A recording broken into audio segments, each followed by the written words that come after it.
we'll bring you today's play of the game. From the Padres Radio Network, here's Sam Levitt. Welcome into our Jamul Casino Resort Padres post-game show on this Wednesday afternoon. Final score in the rubber game of this three-game series between the Padres and Cubs. The Cubs 5 and the Padres 4 as the Cubs win 2 out of 3 here at Petco Park. Our pregame coverage is always brought to you by Jamul Casino Resort. Hey, player with a top 100 spa, an epic rooftop pool, and Lux Hotel Suites. Jamul Casino Resort is the mini vacay you need. The Players Place. Lot to do on our post-game coverage from inside the Western Metal Building here at Petco Park. We have all the radio highlights for you. We'll recap this game from start to finish. We'll hear from Padres bench coach and today's acting manager, Randy Knorr. We'll get to our daily awards. We'll look at the out-of-town scoreboard, potentially some of your phone calls, and much, much more as we take you up until the top of the hour for today's edition of Gwynn and Chris. Well, look, this was, I would say, a very, very entertaining series. All three games were very, very competitive between two of the better teams in the National League right now. Monday night's game, a seesaw battle. Padres won it 9-7. Yesterday's game, it was tied in the middle innings. Cubs took a lead. Padres got it to within one. And then the Cubs ultimately scoring late to put the game away. And here today, Padres trailed early on. They tied it with a couple of home runs in the fifth inning, and the Cubs were able to scratch across a run to take the lead. They got a home run later, which would end up being a really, really big deal in this game. But this was one of those games here today. I think it comes down to one very, very simple component, and that is the Padres needed a big hit in a game like this, a close game, a one-run affair, and I'm talking specifically about the eighth inning in particular. I mean, you could make the argument there was a moment where the Cubs were trying to hand the Padres this game on a silver platter. Cubs had a 5-3 lead in the bottom half of the eighth inning. Corbin Martin comes in and walks three batters to begin the inning. The Padres have the bases loaded with nobody out. Hi. Yeah, I'm on the radio. Thank you. No, it's okay. Thank you. All right. Padres had the bases loaded. Always a lot going on here inside the loft. All right, back to the ball game. Padres had the bases loaded with nobody out in the eighth inning. And to me, this is where this game was won and lost. Fernando Tatis Jr. does have a productive out, a sac fly to drive in a run, make it a 5-4 game. The Padres are down by one at that point. And then Manny Machado grounds into a double play, a ground ball right at the second base bag, fielded fairly easily by Matt Shaw at second base, turns it into a double play, and the inning was over. The Cubs had a 5-4 lead, and they go on to win by that final score here today. To me, look, we always on the post game here, go through the entire game. There's a lot to chew on from this one, but today it was about that bottom half of the eighth inning. I mean, the Cubs were trying to serve it up. They walked the bases loaded in a two-run game. You've got Toddy, you've got Manny coming up. Then you've got Bogarts after him, and the Padres just needed a big hit there, a spot where a big hit gives you the lead. And unfortunately, that was a pretty costly double play off the bat of Manny Machado. To Ben Brown's credit, the Cubs right-hander gets out of that inning and did a really, really nice job, Ben Brown, getting through the eighth inning. Then he started the ninth inning. Hobie Milner ultimately comes in to get the final out of the game. But to me, that was the story of this game. The eighth inning in particular, Padres had the bases loaded. They needed 2 to tie and 3 runs to take the lead, and they got 1. And the final score ended up being that 5-4 score that we had at the end of the eighth inning. So that was kind of the story here today. Certainly a lot more to chew on. Matt Waldron, 5 innings today. I think it could have been a lot worse for Matt today. 3 runs given up. Limited the damage. The Padres got a couple of really big swings in the fifth inning. And if you want to zoom out a little bit more, the problem here today was the Padres had basically 3 offensive bursts. They had the fifth inning where they had 3 batters, 3 runs, the home run by Andujar, walk for Cronenworth, home run by Castellanos. Then in the sixth inning, in what was a 1-run deficit at the time, they had a runner on second base in Fernando Tatis Jr. with 1 out, couldn't get him in. And then the eighth inning, they had the bases loaded, nobody out, only got 1 run. And they just weren't able to do enough offensively to overcome the 5 runs given up today. So I think it boils down to that pretty simply today. When we come back, we'll have all the radio highlights for you. We'll hear from Padres bench coach and acting manager Randy Knorr as well. Padres fall in the rubber game of this 3-game series. The final today, Cubs 5 and the Padres 4. Our postgame coverage from Petco Park continues after this.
Here at Petco Park on this Wednesday afternoon. Final score today, the Cubs 5 and the Padres 4 as the Cubs win the rubber match of this 3-game series. Padres will enjoy a home off day tomorrow. They're back here at Petco Park on Friday to welcome in the Chicago White Sox for the opener of a 3-game series. We'll talk more about the weekend coming up in just a little bit. Sam Levitt with you inside the loft here at the Western Metal Building. We still have plenty of people here inside the Western Metal Building finishing up their drinks and having a good time on this Wednesday afternoon. As I said, really entertaining series. I thought this series, as far as the quality of the games, the back and forth nature of it, it felt like two good teams early in the season going at it.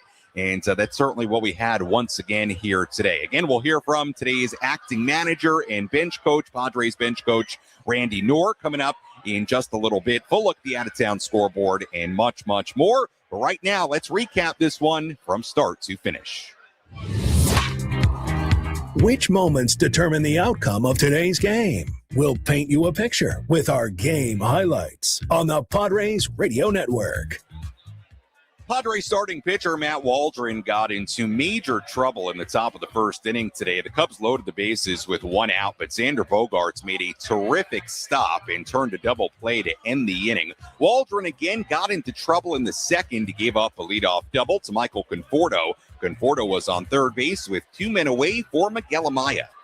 And a ground ball up the middle. That'll find its way into center field, a base hit.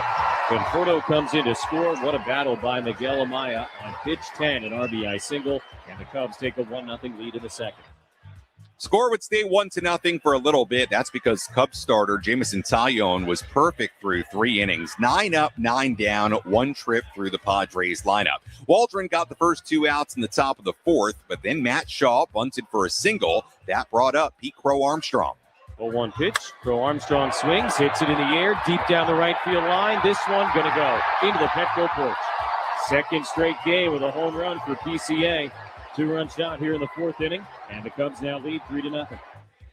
So a 3-0 lead for Chicago midway through 4. Waldron would get through 5 innings with those 3 runs allowed, and he was on the hook as the Padres trailed 3-0. Taillon got the first 2 outs in the bottom half of the 5th inning. To that point, he was still perfect, 14 up and 14 set aside, but then it was Miguel Andujar.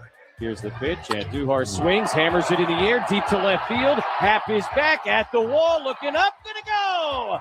Miguel Andujar, a 2-out home run in the bottom of the 5th inning. Padres have their first base runner, their first hit, and their first run. They're on the board, it's 3-1.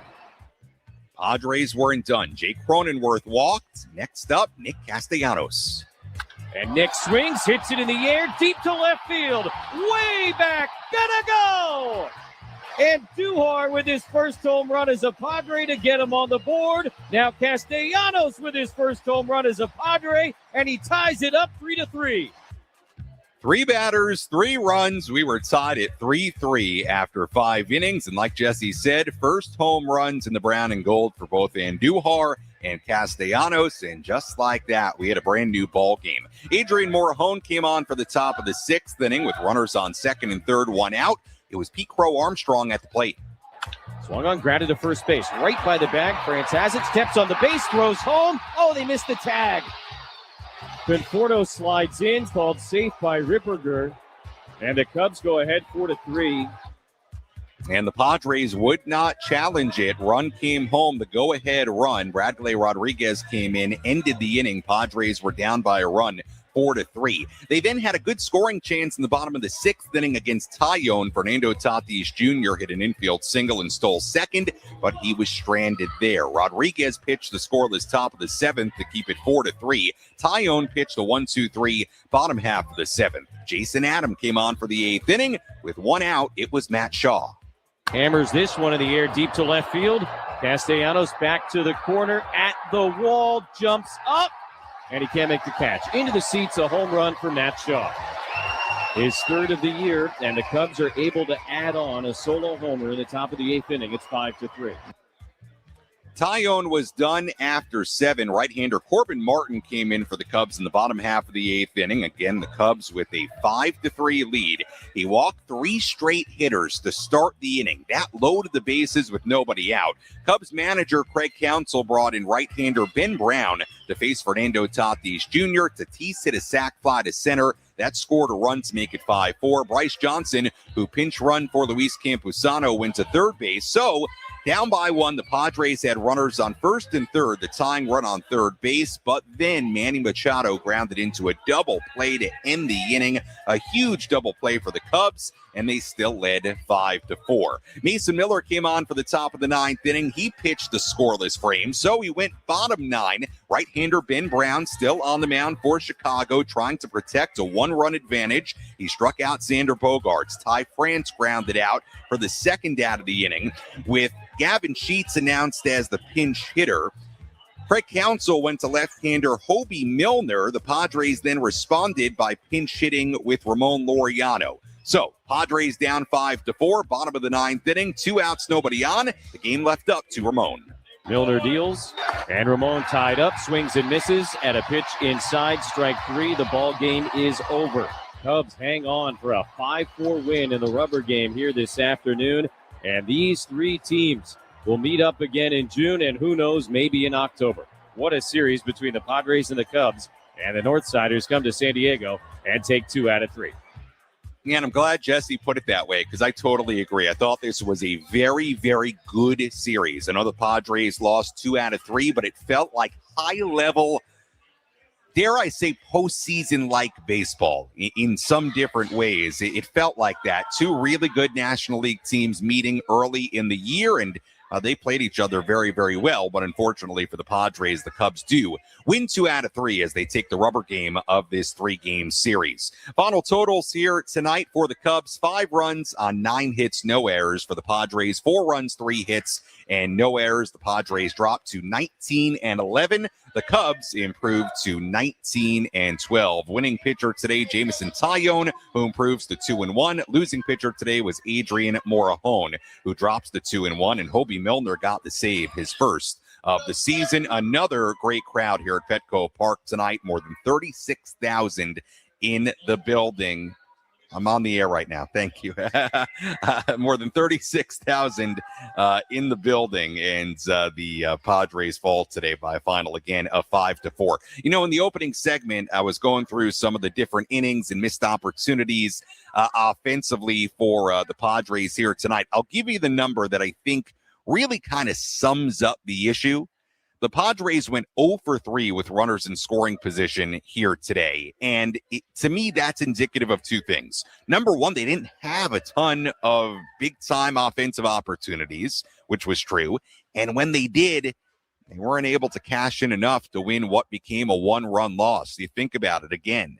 They get the home runs in the 5th inning to tie it at 3. Then they have Tatis on second base in the 6th inning, down by 1, can't get him in. And they had the bases loaded in the 8th inning with nobody out. That was a spot where they needed to have a bigger inning than just getting 1 run. And they only got the 1 run on the sac fly by Tatis. They needed a base hit, something big, with runners in scoring position in a couple of those spots today. And again, they went 0 for 3 with runners in scoring position. So they didn't have a ton of offensive opportunities. And when they did, they could not do enough in those situations. We'll step aside. When we come back, we'll hear from today's acting manager and Padres bench coach, Randy Knorr. Again, the final score today, Cubs 5, Padres 4 on the Padres Radio Network.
Jamul Casino Resort Padres post-game show continues here on the Padres Radio Network. Sam Levitt with you inside the loft here at the Western Metal Building at Petco Park. Final score here today, Cubs 5 and the Padres 4 as the Cubs take 2 out of 3 this week. Here in downtown San Diego, Padres will enjoy a rare home off day tomorrow, a day off between home games, and then they will be back here at Petco Park on Friday against the Chicago White Sox for Game 1 of a 3-game series. First pitch on Friday night at 6:40 p.m. We'll talk more about the weekend coming up in just a little while. We'll have a full look at the out-of-town scoreboard coming your way as well in a little bit. We'll get into our daily awards. If you want to get a phone call in, 833-288-0973. Phone number to call. Again, the phone number, as always, 833-288-0973. Padres fall on Monday. They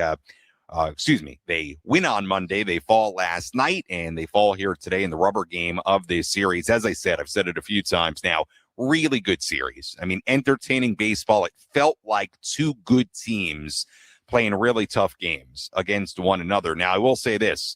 The Cubs bullpen was really banged up throughout this series. We went over it in the pregame every day of this series. They were missing a lot of guys in that bullpen, and you could feel it at some different points of this series. So that is one thing that could certainly be different the next time these two teams meet. The Cubs bullpen could be in a much better, healthier place. But really, aside from that, just two teams that are good, and they played tough games, and they were back and forth, and it seemed like every time, one team punched, the other team answered. Padres continued to answer throughout this series, even in the losses. You think about them trailing early yesterday, tying the game. Ultimately, Cubs took a lead. Padres could not find a way to ultimately climb back, tie it, take a lead. Similar situation today. Padres trailed early. They got the big swings in the 5th inning, the home runs by Andujar and Castellanos. The first home run in a Padres uniform for both tied the game at 3.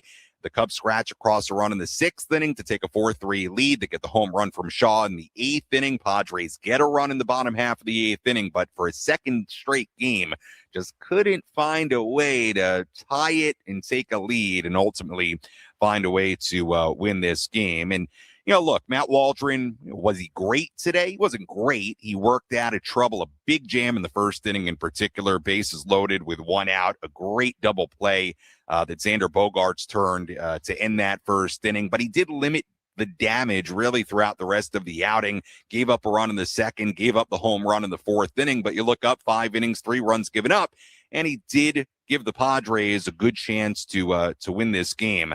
Again, you look at the 0-for-3 with runners in scoring position today. To me, that tells the story of this game. The Padres didn't have much offense going outside the home runs in the 5th inning. And when they did have opportunities, they needed a big hit, and they just couldn't quite get the one they needed here today in the final game of this series. With all that in mind, let's go downstairs and hear some post-game reaction before we do that, play the open. Again, a reminder, Craig Stammen had to leave last night's game to catch a flight for a funeral, so Craig was not here today. Padres bench coach Randy Knorr was the acting manager today, so you're going to hear our usual open here, but again, this is Randy Knorr, Padres bench coach and acting manager, with the post-game comments.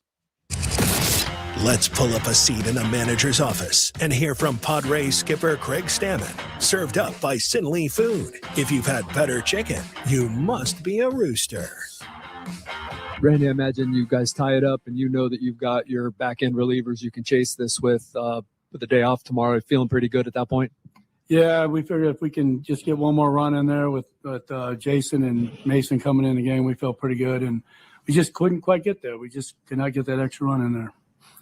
Any sense of what happened on the play with Jackson in the 2nd out there at center field, off his glove? From the beginning, the first pop-up of the game, really, it looked like it was a bad sign. He went back to get it. He actually kept the ball in the yard.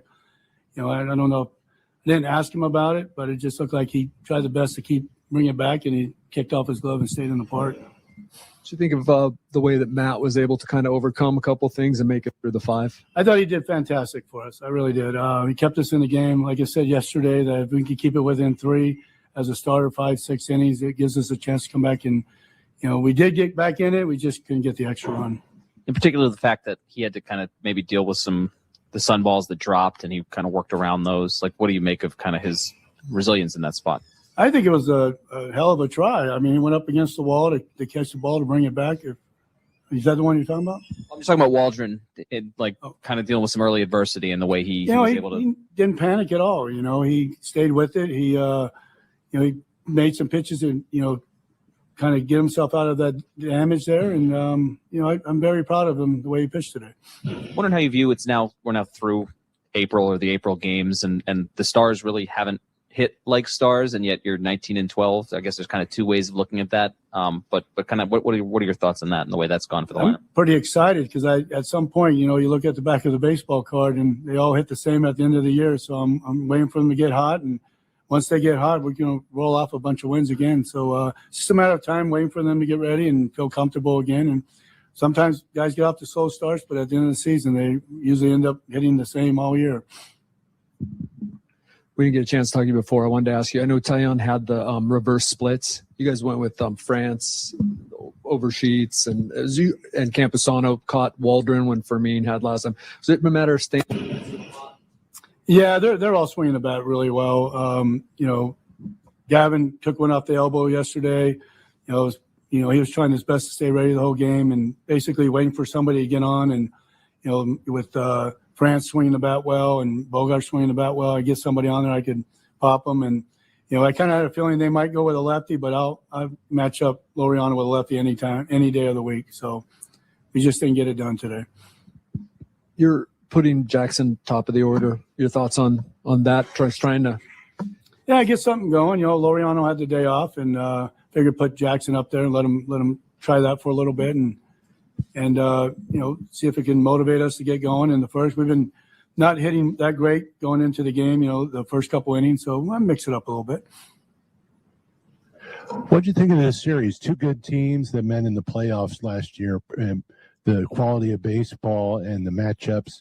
Looks like today you had a lot to think about with late game substitutions and stuff like that. Oh, I think it's great. I think it's great for them as well. The atmosphere, they know this is a pretty good team.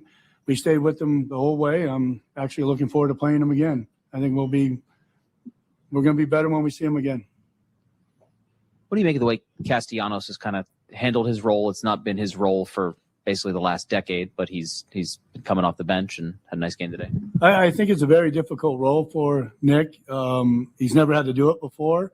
He's embracing it. It's taking him a little bit to figure it out, and you got to kind of change your routines daily from playing every day and not playing and staying ready. And show great signs of it today that it's he's finding his way through it, and we're happy he is because he's a great guy in the clubhouse for us, and he's just a great teammate. And once he figures it out, he's going to get on a roll as well. Should we see Manny back in third base for next series? Yeah, we just wanted to give him one more day, make sure it was nothing too terrible.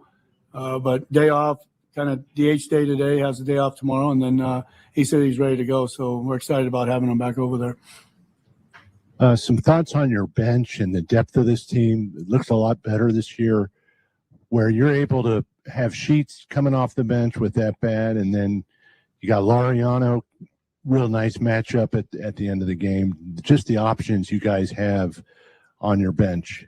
I think we have the best bench in baseball with the guys that we have, and it also gives us a chance to give guys days off, so we don't have to worry about them playing 162 on the year. We can preserve them, give them the rest, and then August, September, they're ready to roll. They're not burned out going into the playoffs. That was Padres bench coach Randy Knorr, today's acting manager. Again, Sam Levitt back with you inside the loft here at the Western Metal Building at Petco Park as we continue to wrap this one up. Cubs beat the Padres here today 5-4. I do want to just focus on for a second what was asked there towards the beginning of the press conference, because it's something I should have mentioned when we were talking about Matt Waldron's outing today. You think about his first inning trouble, and he gets out of it after the bases were loaded with one out. It is worth mentioning Nico Horner started the game, a pop-up on the infield that Ty France and Jake Cronenworth, I don't think either guy saw it well in the bright blue sky, the sunshine at all, and it fell in between them. I don't think France saw it from what I could tell. Jake Cronenworth, he was looking for it. I don't think he saw it great, and it fell in. A ball that 100% needs to be caught, fell in on the infield grass. So that was part of the reason Waldron had a laborious first inning, got into the jam, but again, got out of it thanks to a great play by Xander Bogaerts to turn a double play on Michael Busch to end the inning. And then also you think about the second inning, and you heard Randy Knorr talk about it there, the double by Conforto to start the second. Remember, Jackson Merrill. Now, let me be very clear. That is not an easy play for Jackson in left center, going back, leaping up towards the fence. I don't think it would have been a home run if Jackson didn't knock it down, but that was the ball. Jackson was there. He made the leap, and it just hit his mitt, and he couldn't reel it in. I think Jackson would tell you, and again, not an easy play, but I think Jackson would tell you he's got to make that catch. Not an easy play, but he was there, and that's a catch I feel like you see Jackson make, 99 times out of 100. I mean, that's how good he's been on those kinds of balls going back, and that did contribute to the first run of the game. But again, I really look at this game from a pitching standpoint. Waldron was solid, 5 innings, 3 runs given up. The Padres, and I had no problem with it today, even though they were in a tie game, they were trailing. They definitely chased this win today, and they should have with the off day tomorrow. They chased this win. They went to Morahone in the 6th inning in a tie game. They went to Bradley Rodriguez, then to Jason Adam in the 8th inning, Mason Miller in the 9th. I mean, they used the big boys out of the bullpen, as they should have today, considering the circumstances with the day off tomorrow. But again, the Padres offense, when they had the opportunities, specifically in the 6th inning and the 8th inning, to come up with a big hit and sort of put them over the top in this game. Padres, unfortunately, could not do it, and they fall today 5-4. Again, phone number to call if you want to get involved, 833-288-0973, 833-288-0973, the phone number as always. When we come back, we'll get into our daily awards. We have a full look at the out-of-town scoreboard coming up a little bit later as well. Final today, Cubs 5, Padres 4. Our Jamul Casino Resort Padres postgame show continues after these words.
Jamul Casino Resort Padres postgame show continues here on the Padres Radio Network. Sam Levitt with you inside the loft here at the Western Metal Building at Petco Park. Final score here today, Cubs 5 and the Padres 4. Our postgame coverage, as always, brought to you by Jamul Casino Resort. Hey, player, the rooftop pool's open, day passes are available, and the spa is calling your name. Jamul Casino Resort, the player's place. We'll have a full look at the out-of-town scoreboard coming up in just a little bit. Get to some of our daily awards here in just a moment. Phone number, as always, 833-288-0973. We'll squeeze in maybe a phone call or two before we get off the air on this Wednesday afternoon. Flip things over to today's edition of Gwynn and Chris. Let's tell you about today's relief pitcher of the game. Which pitcher entered the game and slammed the door shut?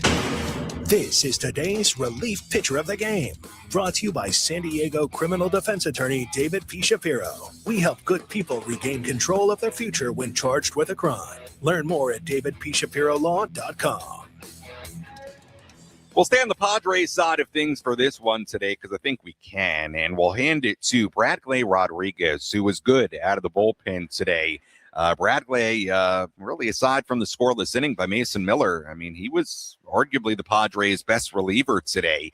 You look at what he did in the sixth inning after the Cubs took a 4-3 lead on the Pete Crow Armstrong ground out against Adrian Morajón, who took the loss today. Rodriguez comes in, runner on second base, trying to keep it a one-run deficit, gets a ground out to end the inning. And then he comes back out for the seventh inning, did walk a batter with 2 outs, give up a 2-out double, but gets out of the seventh inning scoreless, gets a ground out from Michael Busch. So all in all for Bradley Rodriguez today, inning and a third, scoreless, 1 hit given up, did walk 1, but you know what? In what was a one-run game at the time, the whole time he was in there, kept it a 1-run deficit. So I thought a good job today by Bradley Rodriguez, worked out of a couple of jams in this game, and we'll hand our relief pitcher of the game award today to the young right-hander, Bradley Rodriguez. Let's talk about today's heart of the order.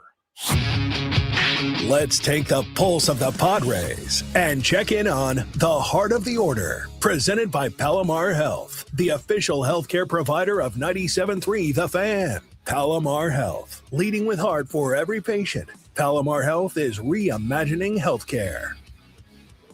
Part of the order here today, Manny, Xander, Ty France, 0 for 12. The three of those guys today. 3, 4, 5 spots. Machado 0 for 4 with a couple of strikeouts. Bogarts 0 for 4 with a K. And Ty France went 0 for 4. So, not the best day for the heart of the order today. 0 for 12 combined between Manny, Xander, and Ty France. You know, the problem in this game, and I'm going to sort of use this to bring up, I think, a larger point, and then we'll squeeze in a couple of phone calls here. You look at the top 5 in the Padres lineup today. Merrill, Tatis, Machado, Bogarts, and France. They had 1 hit, a single between them, and that came from Fernando Tatis Jr., an infield single in the 6th inning. Combined today, the top 5 spots in the Padres lineup went a combined 1 for 18. And the only run they drove in was the sac fly by Fernando in the 8th inning to make it 5-4. So again, I talked earlier about there's not a lot of offensive opportunities today. When they had them, they could not cash in enough. But another element to it is top 5 in the lineup when a combined 1 for 18 with an infield single. And look, if the Padres get that kind of production from the top of the lineup, you know, they're not going to win a ton of games with that. So that was certainly part of the issue here today.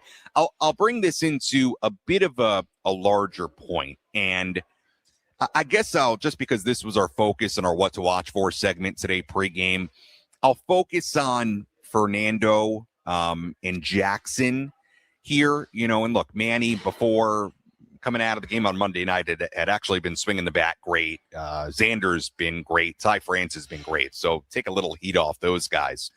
But, you know, one thing the Padres are going to have to get, despite a 19-11 start, it's been a very good first month of the season. All those things are true. But one thing they're going to have to get, 2 things really, they're going to have to get. Fernando and Jackson Merrill, no matter where they're hitting in the lineup, they're going to have to provide some slug and some pop and some extra bases. I mean, Fernando Tatis Jr., and we've said this a lot, and I'm not the only one here on the station to talk about it, obviously. Fernando has only 4 doubles and still is searching for that elusive first home run. It's now more than 110 at-bats into the season. Fernando hasn't had an extra base hit since April 11th. I mean, that's going on almost 3 weeks ago. Jackson Merrill hasn't had an extra base hit in his last 40-plus at-bats. So, look, I'm not trying to pile on there, but I'm just making the point. They are going to need those guys to hit for extra bases, to provide some slug, and to be more run producers, certainly. So, look, that's a little part of the conversation today when you talk about the struggles of the top 5 of the lineup. Hopefully after the off day, guys like Fernando Jackson, they start to get it going along with the rest of the big bats in the Padres lineup. All right, let's take a few phone calls here. 833-288-0973. Phone number to call, 833-288-0973. The phone number. Let's begin things here on our Jamul Casino Resort Padres postgame show. Let's go to Jeremiah in Rancho Bernardo. Jeremiah, you're on the Padres Radio Network on this Wednesday afternoon. Go ahead. Oh, hey, Sam, this is Jeremiah. I was listening to the game on the way back, and I was like, Fernando, that was such a great home run from Nick Castellanos. And I was like, will he ever get his first home run? Like, no, maybe it's the day. And I'm like, I thought it was great when he got his first homer. Yeah, and appreciate the call, Jeremiah. Look, I'm sure Fernando's frustrated by it. He, did put a ball in the air in a spot where at bare minimum you wanted to do that. In the 8th inning, the sac fly, look, you want to take a little silver lining out of that. The fact that he got a ball pretty deep into the outfield. I mean, I guess you can take a little silver lining there. It was a productive out, made it a 1-run game, and got the tying run to third base with 1 out. A spot where if Manny hits a sac fly, the game is tied. He hits into a double play, and the inning was over. But look, he's looking for it. He's trying to get that slug going. It's no secret to him. I'm sure he's frustrated by it. But, again, I think big picture, yeah, I mean, they are going to need guys like Fernando and Jackson from a slug standpoint to pick it up, and I'm sure they will. Let's go to El Cajon. It's Darren calling in. Darren, you're on the Padres Radio Network with Sam Levitt. Go ahead.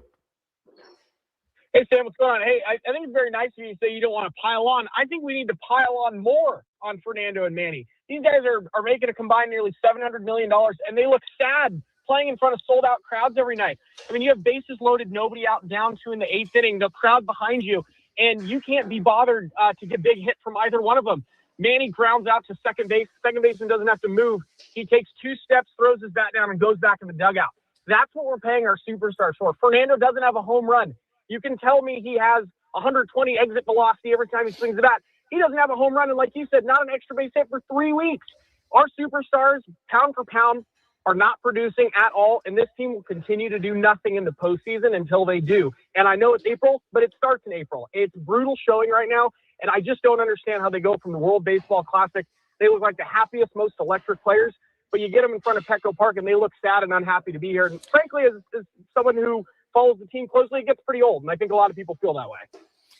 Darren, appreciate the phone call. A very passionate Darren calling in from El Cajon. Look, I do think when you're talking about, happiness and body language and celebration, those things happen when you're hitting the ball over the fence and producing runs. And look, Manny, I'll let me separate the two for a second, because Manny, until he came out of the game on Monday, had actually been swinging the bat great. Look, for Fernando, it's been a definite struggle from the slug standpoint, from the pop standpoint. It has. There's no way around it. Look, I think, the smiles come when you start, doing probably what he feels he should be doing. And I don't want to become body language doctor and start getting into all that and WBC. And I think these are totally different things. But look, to your point about the 8th inning in particular, let me focus on that. Look, 100% today. And I said it in the open today. This game came down to that 8th inning. I mean, bottom line, some games you have that. Some games are way more intricate. Some games you can point to one spot late, and it came down to that 8th inning. They had the bases loaded via 3 walks. They were down by 2, and they needed to put a crooked number on the board there if they wanted to win this game. The Cubs were giving them this game, in a sense, on a silver platter, or at least the opportunity on a silver platter. They got the Tatis fly out, the sac fly. Okay, productive, not the worst thing in the world. Got the tying run to third base, not the worst thing in the world. You'd love a ball into the gap, a ball over the fence, but not the worst thing in the world there. And then, yeah, look, it's a bad time for Manny to hit a ball right to second base. And look, as far as him running, I mean, number one, there was no world in which he wasn't going to get doubled up there. And number two, he's coming off a calf issue the other night. So I can't get him on him for that. It was a bad time to hit into a double play. You know, it was. I mean, that's a spot where at bare minimum you want to fly ball. And again, it's a spot in this game in particular where, yes, the eighth inning was their chance. And sometimes late in the game, you get a chance and you got to take advantage because it may be the last chance you get to go win the game. And they needed a big hit. They didn't get it. That's baseball. Is that, you know, the story of the first month of the season? Obviously not. Like I've said time and time again, and I don't think anybody in that clubhouse would disagree, in order for the Padres to get ultimately where they want to go, yeah, they're going to need the Fernandos and Mannys and Jacksons and Jake Cronenworths and everybody, top to bottom, to do their part. And it is April 29th. We've got a long way to go. They're off to a good start, regardless of, you know, some of the things that haven't been there from, you know, some of the big hitters. And hopefully the fact that they've got off to a good start despite that is a sign of good things to come. We shall see. All right, let's step aside. When we come back, full look at the out-of-town scoreboard. We'll have our play of the game and flip things over to today's edition of Gwynn and Chris towards the top of the hour. Padres fall today 5-4 to the Chicago Cubs. Our postgame coverage continues after this.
Our Jamul Casino Resort Padres postgame show continues here on the Padres Radio Network. Sam Levitt with you inside the loft here at the Western Metal Building at Petco Park. Final score here today, Cubs 5 and the Padres 4. We'll flip things over to today's edition of Gwynn and Chris coming up in just a few minutes. Padres will continue this homestand on Friday. We'll talk more about that game in just a little bit. A lot of exciting stuff going on Friday, a City Connect Friday. Get to see those new City Connect uniforms for just the second time here at home, so that should be exciting. But right now, let's give you a full look at the out-of-town scoreboard.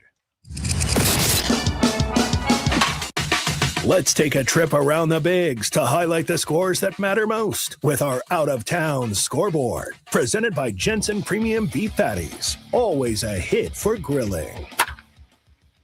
We have a number of finals already today around the major leagues. I'll give you a little bit of good news. Despite the Padres losing 2 out of 3 to the Cubs, the Dodgers lost 2 out of 3 this week to the Marlins. Marlins won today's game in LA 3-2. Javier Sanoja, a go-ahead RBI single in the top half of the 8th inning. Marlins win the final 2 games of that 3-game set against the Dodgers in LA.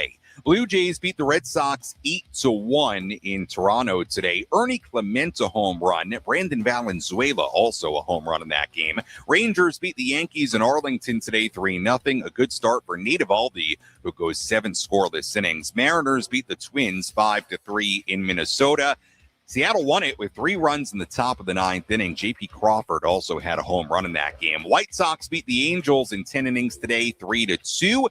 Got a Colson Montgomery RBI single in the bottom half of the 10th. And the Guardians beat the Rays 3-1 in Cleveland today. Games going on right now. The Rockies lead the Reds 5-0 in Cincinnati in the 5th inning. Cardinals lead the Pirates 1-0 in Pittsburgh in the 5th. Nationals 2, Mets 1 in New York in the 3rd. Tigers lead the Braves 3-2 in Atlanta in the 3rd. Brewers 1, Diamondbacks 0 in Milwaukee in the 1st inning. And we have one game yet to begin. Royals and the A's in Sacramento at 6:40. Former Padre Michael Wacha on the mound for Kansas City. Luis Severino on the mound in Sacramento for the Athletics. We did have a couple of games postponed today. Giants and the Phillies, they were postponed due to weather in Philadelphia. Astros and the Orioles, they were also postponed due to weather in Baltimore. Doubleheader tomorrow in Baltimore, doubleheader tomorrow in Philly as well. And that's a full look at the out-of-town scoreboard on this Wednesday. Let's hear today's play of the game as the Cubs win it 5-4. One bounce, one hit, one pitch can be the difference between victory and defeat. What was the most important play in today's game? This is today's play of the game. Presented by Bill Howe Plumbing, Heating and Air, Restoration and Flood. We know how. Hammers this one in the air deep to left field.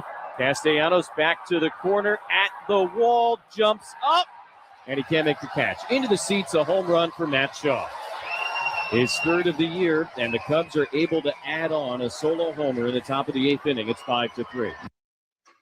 Matt Shaw, the home run in the 8th inning, solo shot off Jason Adam, a rare moment where Jason Adam gives up a run, let alone a home run. That was our play of the game today because it ended up being the run that decided this game. The Shaw home run made it 5-3. Padres would get a run in the 8th inning to make it 5-4, but they could never find that 5th run of the day. And so the Shaw home run is 3rd of the season.